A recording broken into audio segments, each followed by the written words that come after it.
for joining this coffee hour discussion on ecological change and restoration in wilderness. Before we get started, just a few Zoom reminders. Please keep yourself muted unless you're sharing with the group. You can change your between speaker view and gallery view if you see the view setting the top right of your screen, and that'll allow you to either on the speaker or see everyone in the Zoom meeting at one time. And then we're going to be using breakout rooms today. And to enter a breakout room, you'll see a prompt pop up on your screen, and you have to confirm that prompt to join the breakout room. And then near the end of a breakout room, I'll provide a 2-minute warning just as a heads up before we bring everyone back to the main session. And now I'd like to introduce Dr. Bob Dvorak, who will be facilitating today's discussion. Bob is a professor in the Department of Recreation, Parks and Leisure Services Administration at Central.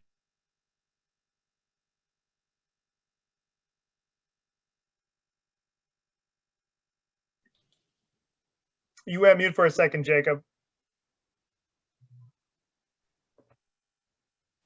Did I just get, was that whole thing muted or just the beginning? Just the back end, I think. Okay. Well, so yeah, now I'd like to introduce Dr. Bob Dvorak, who will be facilitating today's discussion. Bob is a professor in the Department of Recreation, Parks and Leisure Services Administration at Central Michigan University. Bob's professional teaching and research interests include wilderness and protected area management, examining visitor use issues in parks and wilderness, and understanding the relationship and attachments people form with wilderness and protected areas. So thanks, Bob, for facilitating today's discussion.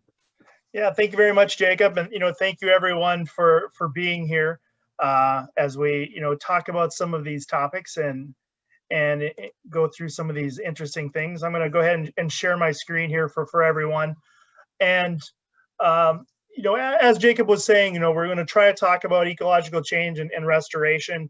And this has been a continuation of the conversation and the discussions that have been happening for a while now. So we, at the last National Wilderness Workshop in 2020, we had a session talking about this with some great professionals and speakers, and had a follow-up coffee hour to that.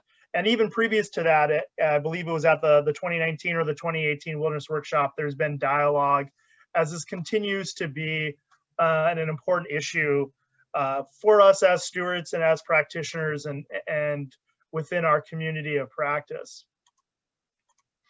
So as we get started, one of the things I wanted to highlight for us to all be thinking about today is, what are some of those things that we can agree on? What are some of those things that we can try to be able to understand and look at as we go through these kind of topics as much as possible? And some of those things that I think are important for us to think about include, we are in a time of significant and inevitable ecological change. So the things that we're seeing that have happened in the last decade, in the last 6 years, 5 years, they've had large changes ecologically of what's happening on the ground. And that's important for us as wilderness stewards, I think, to understand and to contextualize how we're making decisions, how we're setting policy, how we adapt and change strategies with those things going on.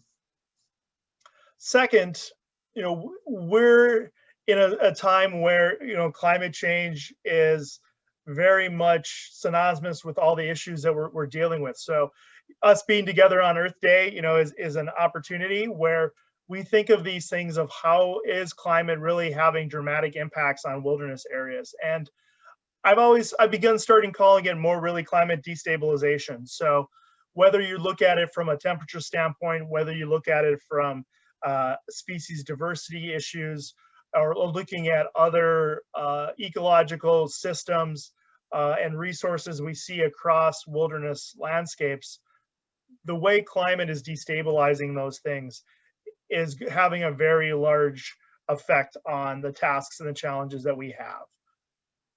And third, I think there's a fair amount of agreement across our community that the more we can have consistent policy and guidance on addressing these changes is going to be important going forward. So the concepts of restoration and intervention, how much they're necessary, when and where they're necessary, the more guidance that we can receive through training, through policy, through strategic planning, those are going to be important for that to consistently start having a guide for us as we deal with these changes over time.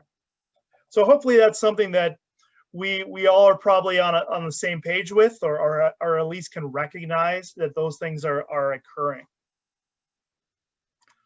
So the format for what we're going to use today for, compared to me just giving a talk and trying to have a conversation about ecological change, I think it's much more useful for us to have as much opportunity as possible to have people share their voices and interact with one another. So our format's really going to be driven around small group discussions across 3 guiding questions. So Jacob, as he mentioned at the beginning, we're going to put you into breakout groups with 1 question at a time. We're going to give you 1 question to think about and have a chance to work with several other individuals thinking through and discussing over how we can kind of address this issue.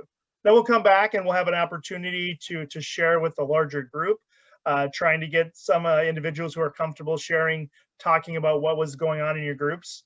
But we also will have the chat there available. So if individuals want to be writing questions, comments, and sharing what their group talked about, we have that as an opportunity to capture that.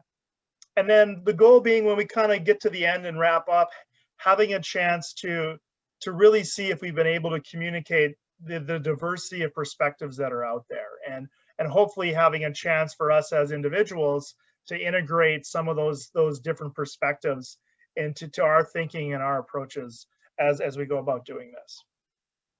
So that's the task we kind of have at hand for ourselves over the next 80 minutes here of the time we have together.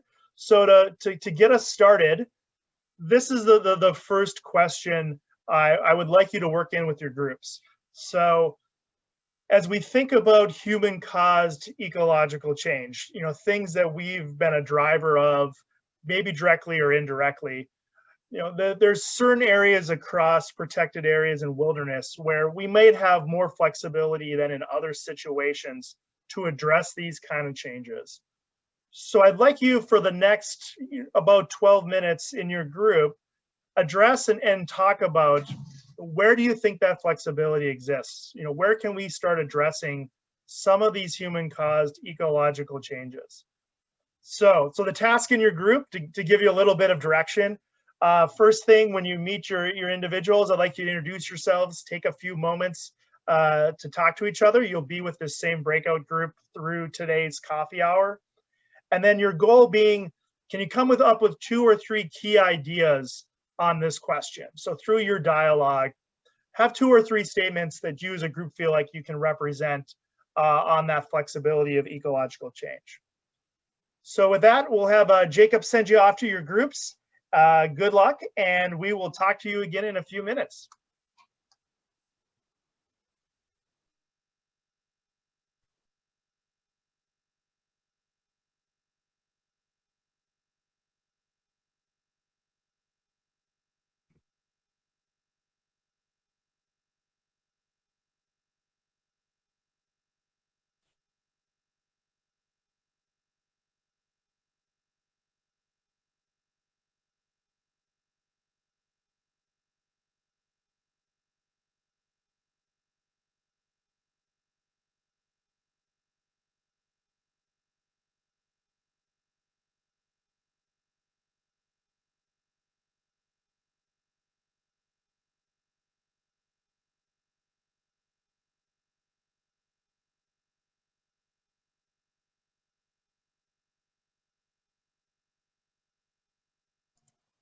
Looks like everybody got there okay, mostly.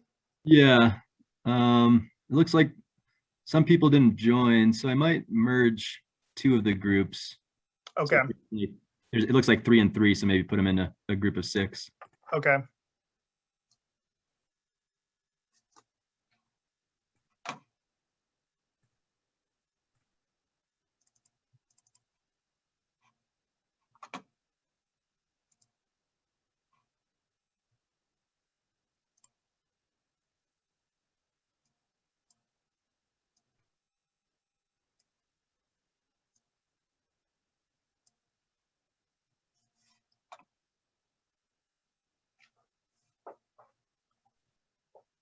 Yeah, so we have four groups.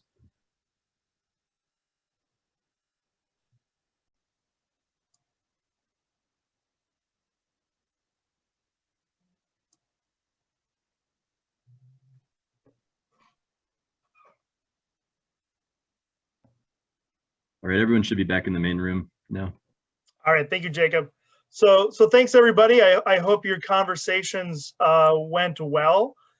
Would anybody be willing to unmute themselves and tell us a little bit about some of those key ideas that they were talking about?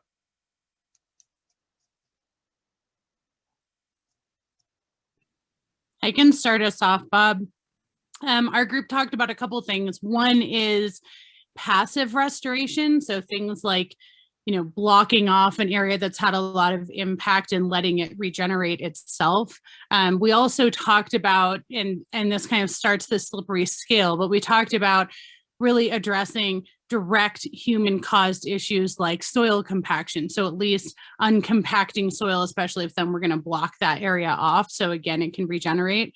And then we talked about getting a little bit more specific. Do you start doing, controlling for invasive species? Do you do something to bring back white pine? And then we got into the larger discussion of, do you consider humans as part of the landscape or not? And how much do you address of that direct human impact? Great, Heather. Yeah, I think those are all great topics and things that directly go with what we're talking about. Someone else would like to share? Bob, I'm happy to share from our group. I think we were group 5. So we had a good discussion and kind of came down to some core themes from the 2 people who provided the most insight into the issue, and really that one key view was that when moving forward with these processes, we need to be sure that we're targeted and discrete in what we're setting out to do, so that there's a known scope of exactly what the goal is. And I think implied in that is an awareness of what the baselines that we're seeking to restore to are. And then linked to that, our colleague Ralph Brandt kind of raised concerns about coming to the table with too much flexibility.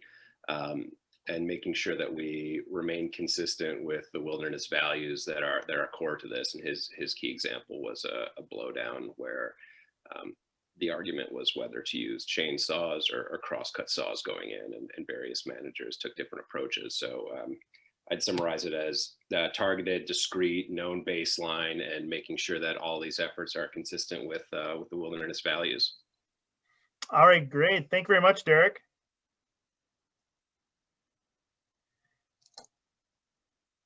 Other key things from anyone else in the group that maybe is unique, that I'm sure there's some overlap, and again, some of these themes are pretty important and dynamic, but anything unique we're missing that your group's talked about you'd like to share with us? Sure. This is Mike Hurd. I think I was in group 3, but I may have gotten that wrong. I haven't heard it mentioned yet, but a big thing that we've suffered from in California are bad wildfires. And last season was just about as bad as it gets. And I served 2 turns on the Dolan fire on the California coast as a resource advisor. And we suffered from some of the most unrestrained use of dozers and heavy equipment to suppress the fire that I've ever seen.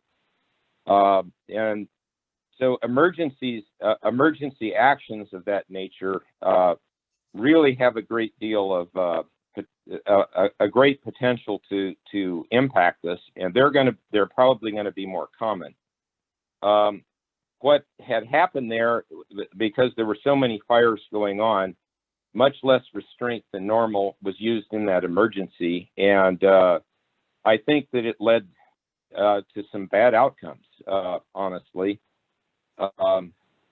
one always hates to see a dozer line with in the middle of the wilderness that's black on both sides, but we saw plenty of those, and that's not a problem you can actually deal with when the emergency is going on. It's something that we probably need to engage with our fire management folks to consider that this is going to happen again. What can we do to do a better job of restraint on the wilderness? Because in emergencies, they obviously have a great deal of flexibility by law and policy. Thank you. Yeah, thank you, Mike. I think that's a really key point. You know, that the proactiveness in some of these things, like you said, whether it's guidance or setting that restraint, that has to happen before we're deep into it in some of these circumstances where the decision space and the flexibility isn't always there in the heat of the moment as some of those things are happening. So I think those are some key things that we definitely, you know, want to think about. All right, everyone. So let's move on to the next topic that we'd like to have you talk about in your groups.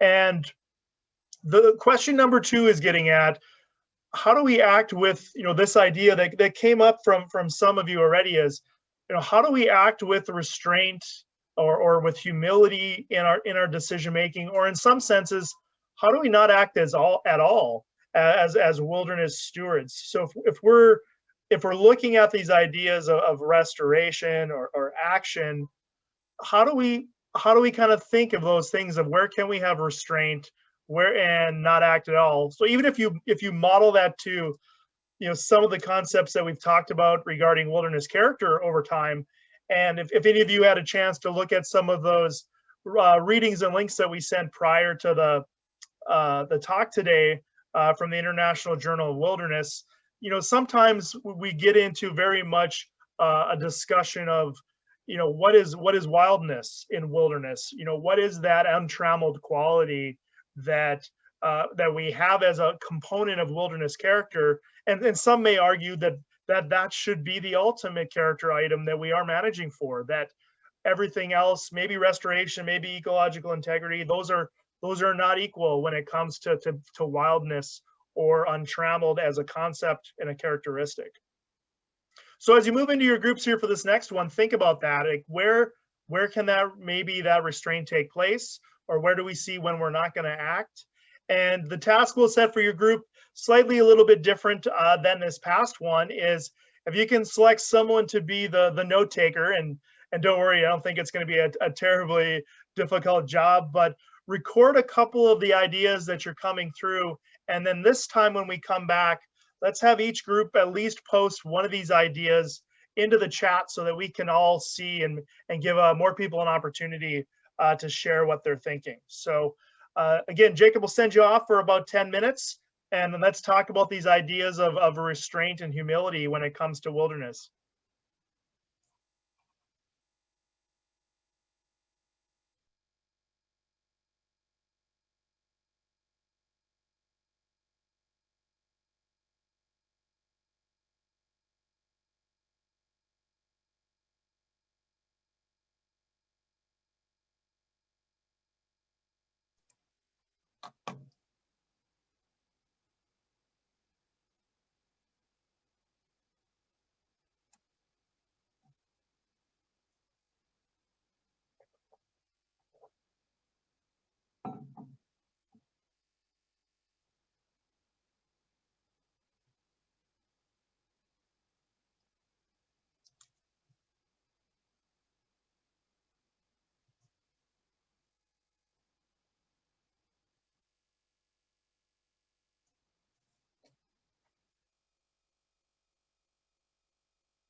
Interesting comment from Brad. Yeah.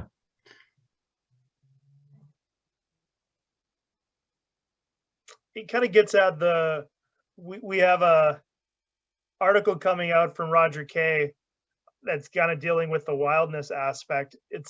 I don't know how to answer this concept when individuals propose, like, if we go completely hands off and that wilderness go where it's going to go, are we okay with that? Right. I feel like as humans, that's a really hard ask, just to let things go. Yeah. And managers especially. It's certainly the surrender part of things. And, it's can we surrender knowing that if that note taker from your group would type in one of those ideas into the chat, that would be great if that individual wants to do that. And we might then call on you to kind of talk us through a little bit what that means, or give us a little bit of that interpretation of what was there. And while that's happening, maybe Brad had put in a comment right as we were leaving.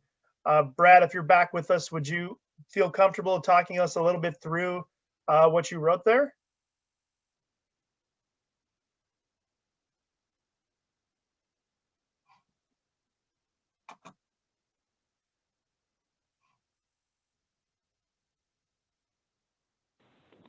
Bob, I believe Brad was having trouble with his microphone. Okay. Gotcha, Brad. Yeah, so no worries. But Jacob and I were talking about your quote in between as other folks were getting off into the groups. I really think it is an interesting thing. The concept of if we take what Thoreau, or even if it's Leopold or some of the other individuals responsible for the wilderness movement, how does that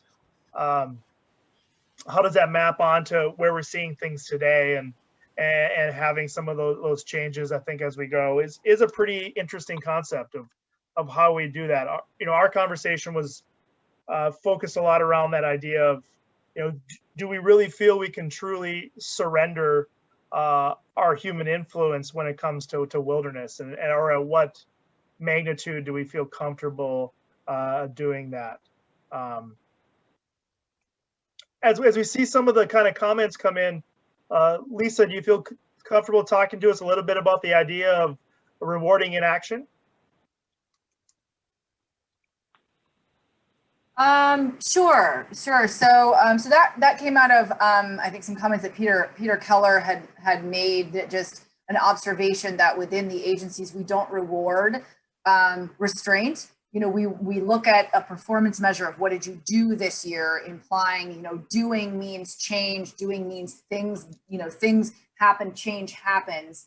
And so we don't have a way to reward restraint, to reward inaction in the same way that we reward action. So, there's just an idea that, so say that you were able to operationalize that in a way that rewarded those decisions, to those sort of things foregone in the same way that you reward action. Would that instill or create more of a culture of restraint if that were tied to performance measures? So that was just, our group talked about a variety of things, but that was one that I was like, whoa, that's actually kind of a unique take on the situation. Yeah, I think that's a great perspective. And one of the first things that my mind jumped to is when you think of, I'm sure many of you have had your share of experience with the minimum requirements decision guide, or using that tool in a process in wilderness. And even as I communicate that or teach it to students, the default of, well, here's the no action alternative, and we all kind of go through the motions on that one, but knowing that the other ones, trying to avoid being pre-decisional and trying to avoid, jumping ahead, but there always seems to be a little less credence given to the no action alternative. Yes, we got to talk about it, but do we really feel like we cannot act? So I think that's a great point of how the balance can kind of come through that as we go. As we, kind of again, looking at some of the other ideas there, William, would you like to talk to us a little bit about, some of those indirect ideas, that you were speaking about? Sure. Yeah, we talked quite a bit about wildfire and how understanding where you should put your control lines before the fire occurs, and being what's the good word? Acting before the issue rather than acting while it's occurring can allow us to make a lot of important decisions that don't require stepping into the boundary and actually, destroying the wilderness or making decisions that we would regret later. But also, also reimagining how we approach problems and how we conceive of problems, like with invasive species or changing in species from, say, one dominant to another, whether or not that's something we should even address at all. And perhaps it's more of an educational component, or it's just a reanalyzing how we view a problem and whether or not we should do anything at all. Great, thank you very much. Yeah, I think that's, again, a common theme we're starting to kind of see in our discussion today, whether it's, the decision space we have, decision timing, as we were leading through those policy and guidance ideas, that's something that's kind of critical, as we move forward. I think we have time for, again, one more of the groups to kind of share. Sarah, would you be willing to talk a little bit about your group from group 5?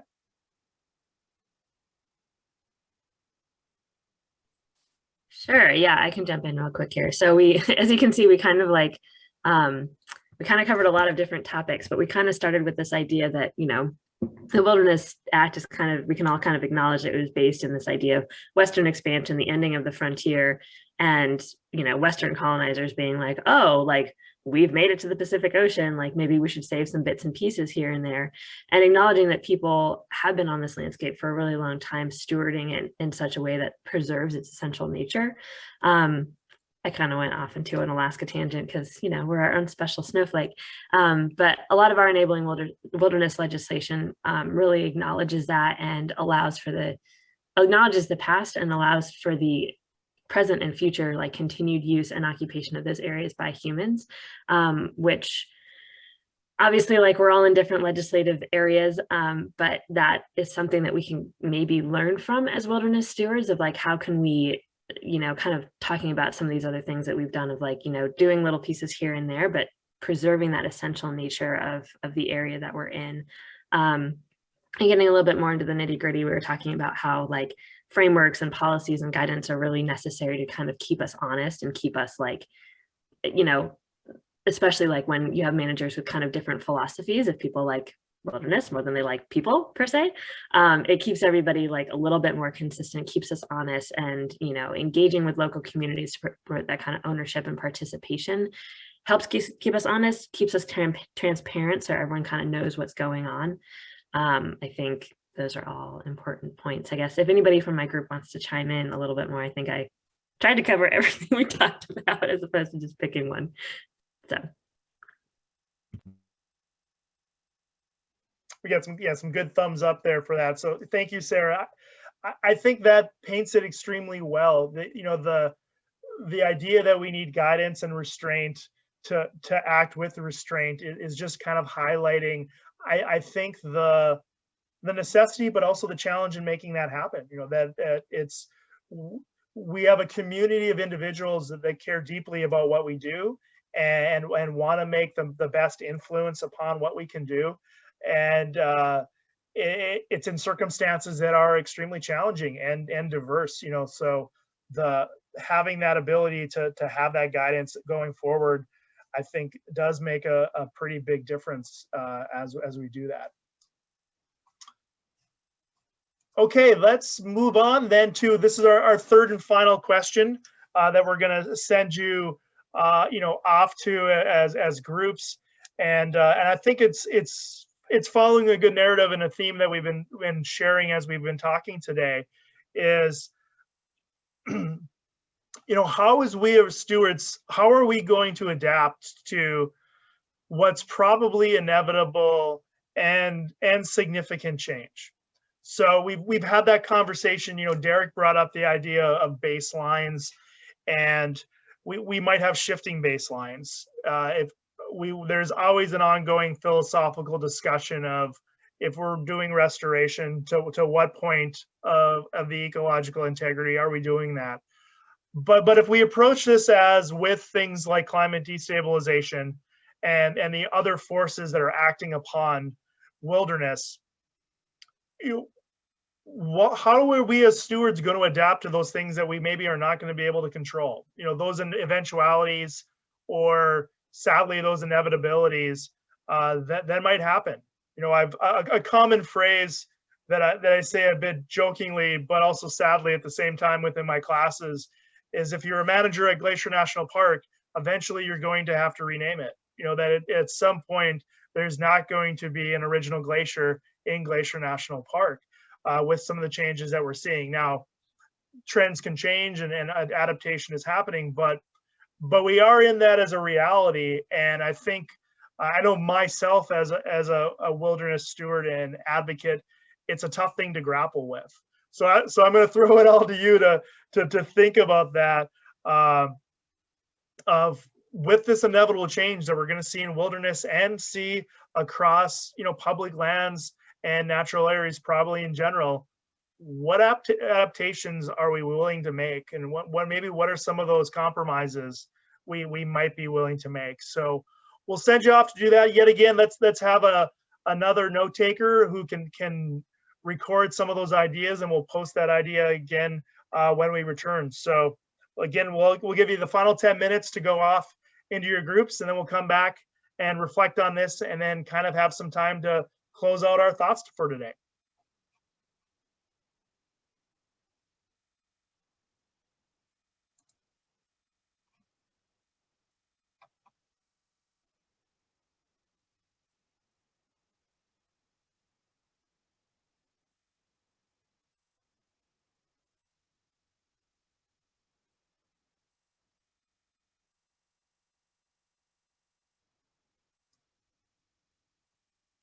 Jacob, do you know, is there a way to capture what was in the chat today? Yeah. Okay.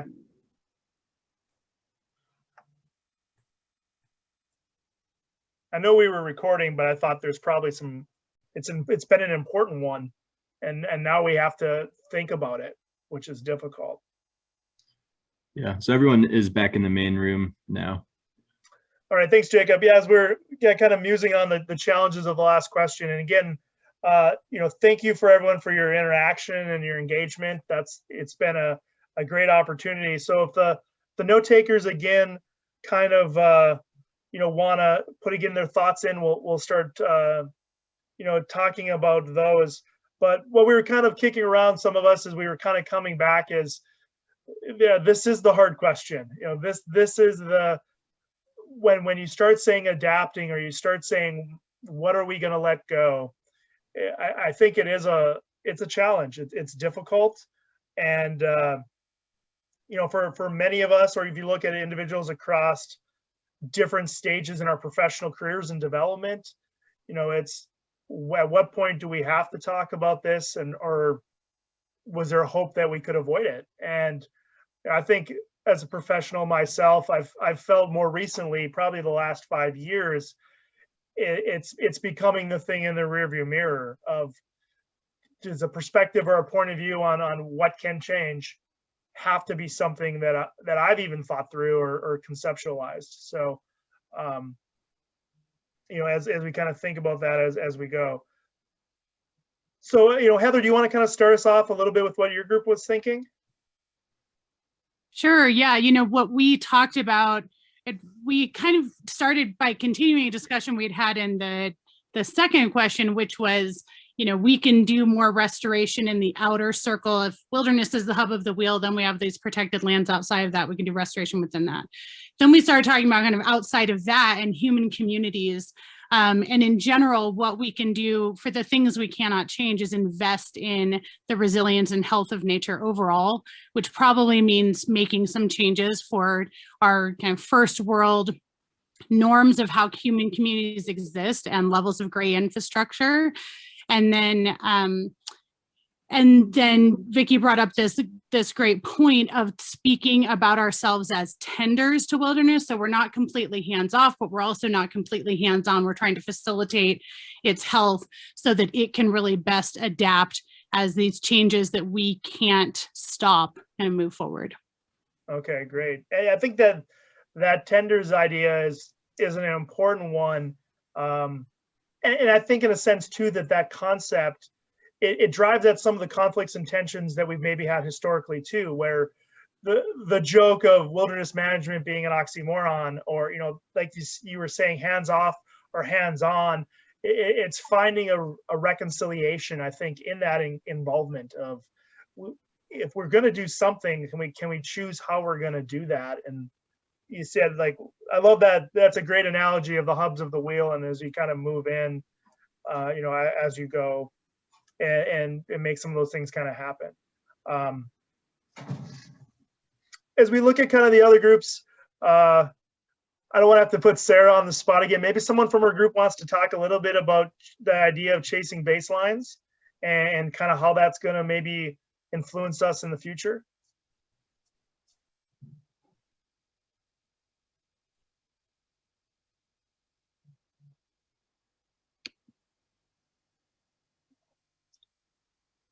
I can also just hop on again since I'm already immortalized on the internet.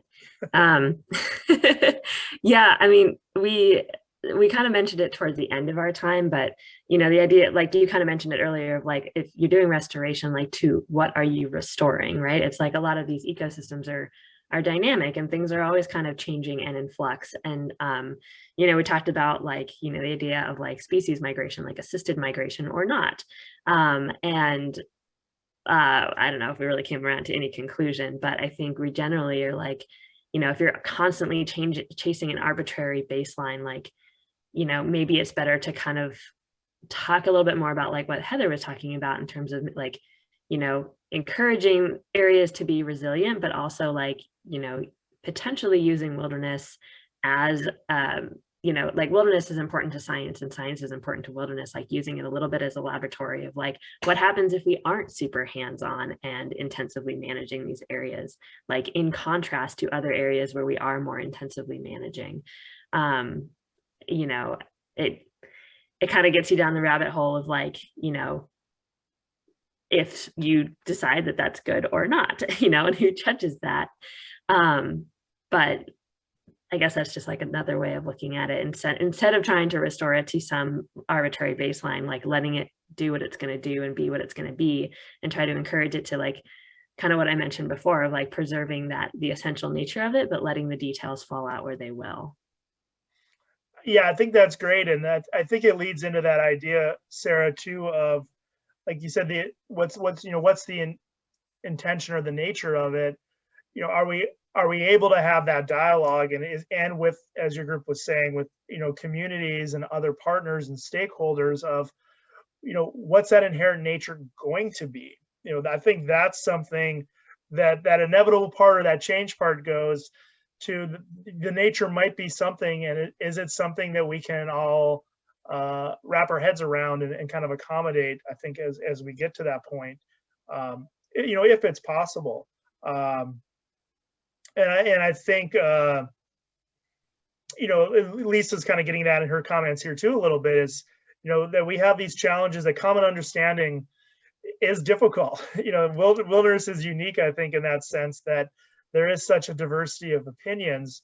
How do we find that common understanding? And if restraint is going to be the part, or hands off is going to be the approach, getting stakeholders to buy into that, I think is a really interesting thing as we kind of move towards that direction as we go. As we kind of continue this dialogue, a couple ideas that I wanted to kind of share as we get near the end here is, we are managing for a range of variation in ecological conditions, and some of that's traditional variation, some of that has been modified and influenced. And I think that's part of this conversation. The more we keep that in the thoughts of, and keep that in our direction, that there's a variation within our human perspective that we need to be able to grapple with and come to terms with is something that's pretty important. Second, we oftentimes these discussions are at the exclusion of different points of view, of traditional knowledge, of indigenous communities.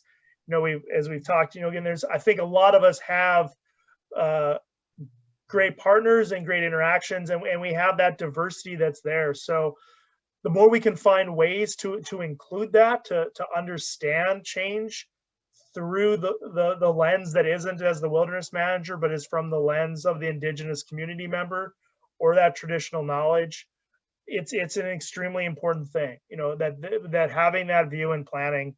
And I think that's going to be extremely important as we continue to grapple with the philosophical perspectives of as humans in nature and nature among itself, and the traditional use of land over time and people's represented histories on land across time. I think all those are things that we've talked about, we've thought about, but we've only scratched the surface of how much that can really have an impact in what we do.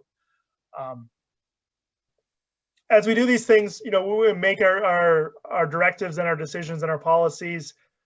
I believe we need to acknowledge that, we're managing across boundaries, and we've mentioned shifting baselines, but even ranges too. You look at the range of species, the concept of assisted migration, coming up, that it's not a static map, it's not a static wilderness preservation system.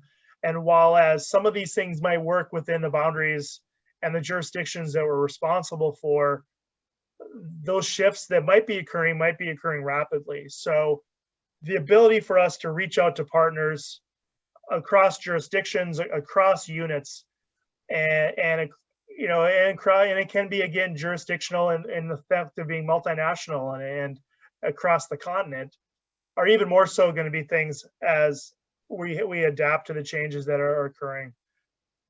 And then finally, just this idea of, if we're going to make these decisions, I've heard many professionals make the great point that wilderness needs to be brought forward in decision making. So, in many of the instances of where individuals are working, the wilderness unit, the wilderness manager, the recreation supervisor, it's sometimes only a part of the puzzle, and it's not always the part that's the first one discussed. So can we create tools and strategies in our guidance that bring wilderness forward in decision making, that it's one of the primary decisions that are talked about, and not a secondary or tertiary decision that becomes just part of the NEPA process or part of the strategic team?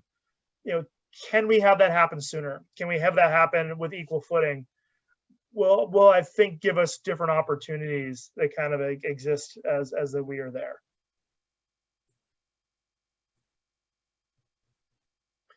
As we're kind of wrapping up again, and as I kind of gave my last little thoughts there, anyone else, again, put things into the chat. That's great. That's seeing anyone else would like to share some ideas out loud and in the last few 10 minutes we have here.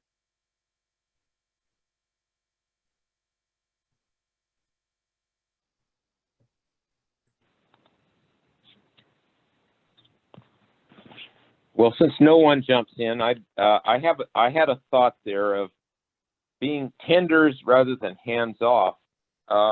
Strikes me more as the way that, or very somewhat closer to the way that the Forest Service manages its research natural areas than in the way that it, at least by policy, is intended to manage its wilderness areas. For those who are outside the agency, the research natural areas are established for certain ecological values and are intended to remain in perpetuity unless the ecological values for which they were established cease to exist. So there's some imperative in those cases to try to preserve and tend the place. I'm not so certain that that's what we ought to be doing with wilderness. It seems that it's there for a different purpose. Thank you. Thank you, Mike.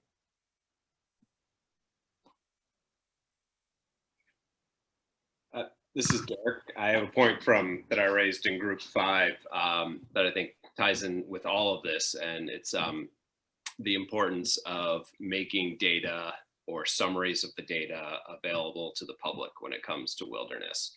I think in the instances where wilderness character monitoring has been conducted, where baseline assessments are in place, having those in some form that can be shared with stakeholders in a manageable way would be great. It's you know, as we try to bring people to the table to monitor and care about these places, it's good for them to know you know, what our starting point is as we look to what our future is going to be. Great. Yeah, thank you, Derek. I think that's a great idea.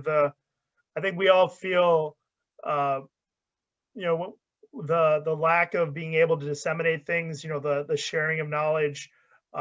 We've maybe been in a bit of a drought of that over the last while, and being able to bring that back and have that be a priority, I think is great, you know, and having that be able to be shared.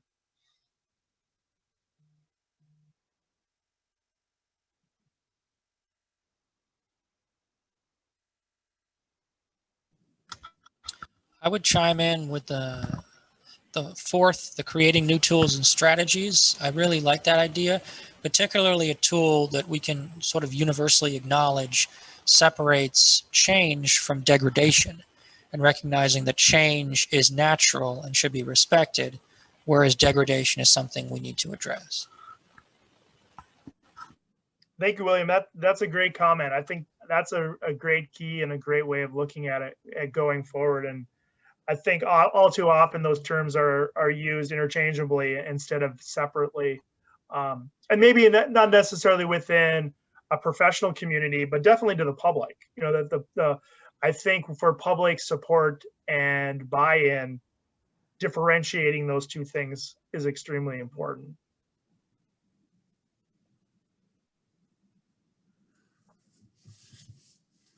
Hi, Bob. Well, this is Tim Kuhn with Yosemite. I just want to iterate that, or encourage that these conversations and workshops like this are super important. And I think continuing this conversation is a really good thing to have. We are in the midst of experiencing profound change that, you know, will change the future inevitably. I think one thing, just to reiterate what comment I said in our group, is that we have the technology and the wherewithal to model how climate change is going to affect resources in the future. And I think we should do that for wilderness management. I think understanding what conditions in our wilderness are going to be in 10, 20, 30 years is really important as managers to really assess whether we are going to preserve what we intend to, or whether that is going to be lost without some sort of intervention.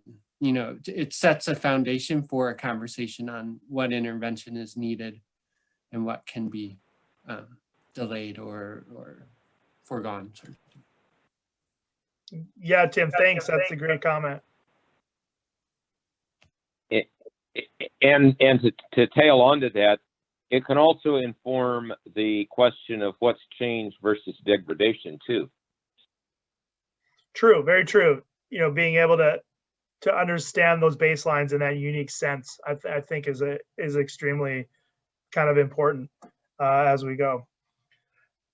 You know, as we're wrapping up, one kind of last thing, you know, just you know, thank you to all of you. I know it's an extremely difficult time for us for many different reasons, and having the opportunity to have you all participate has been great. And again, I think that shows the strength of our community and the value that all of you put in learning stewardship and the development of understanding across all of us. So thank you for spending the time with us and putting up with the professor needling you a little bit to think about some of these things. Thank you to, the Society for Wilderness Stewardship with Heather and Jacob for being able to do this as well. I put my contact information on the last slide here. So glad to continue the conversation with any of you, or reach out if you have further questions or thoughts. I also would be remiss to not have a shameless plug for the International Journal of Wilderness. So I am the editor-in-chief of IJW, which is located at ijw.org. And for many of you, if you're federal agency employees, you already have access to IJW through your agencies. And if you're unsure how to do that, let us know and we can make sure you can figure that out. But also, as Society for Wilderness Stewardship members, have access to IJW. And other than the current volume, our entire back archive of wilderness science and stewardship and practice is all available on the website. So we always like to encourage, it's a great outlet for that practitioner focused mix of looking at issues. And, we've had discussions about wild and scenic rivers recently. One of the newest ones has a great story that's looking at some of the different women and how they've impacted the wilderness movement over time. That just came out a few days ago in the new April issue. So encouraged to push you all that way. If you haven't checked it out before, a great resource for your friends and colleagues when we look at wilderness science and wilderness stewardship. So again, thanks for everyone for coming in, and hope you have a great rest of your day and the rest of your week, and take care. Thanks, Bob. Thank you. Nice to meet y'all. You Take too. care, Take care, everyone. everyone.